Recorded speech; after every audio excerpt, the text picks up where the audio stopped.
Salom barchaga. Hozir sizlar bilan Premeire proda videoni sekinlashtirish haqida ko'rib o'tamiz. Buning uchun mishkani o'ng tarafini bosib speed duration'ni tanlaymiz yoki klaviaturadan Ctrl R tugmasini bosamiz. Ya'ni bizda hozir video 100% bo'lib turibdi, ya'ni original holatda turibdi. Biz videoni 2 marta sekinlashtirmoqchi bo'lsak, uni 50% ga yoki 4 marta sekinlashtirmoqchi bo'lsak, uni 25% ga tushiramiz.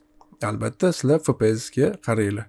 Agar FPS 25 dan baland bo'lsa, 25 bo'lsa, uzog'i 2 marta sekinlashtirganinglar yaxshi. Agar FPS 50 yoki 100 undan baland bo'lsa, qancha ko'p bo'lsa, shuncha sekinlashtirsanglar o'zingizlarga yaxshiroq kadrlar chiqadi. Misol uchun, bu videoni 2 marta sekinlashtirib ko'ramiz. 50% bosamiz va okey. Ana endi ko'radigan bo'lsak, videomizni ko'rar sekinlashgan, lekin bunaqa qotib yuryapti. Ya'ni mapda o'zini alohida nastroykasi bor, ya'ni rejim desak ham bo'ladi, ya'ni time interpolationni biz frame samplingdan optical flowga qo'yib qo'ysak, bizga videoni yanada yaxshiroq plavniy sekinlashtirib beradi. E'tiboringiz uchun rahmat, charchamanglar, sog' bo'linglar.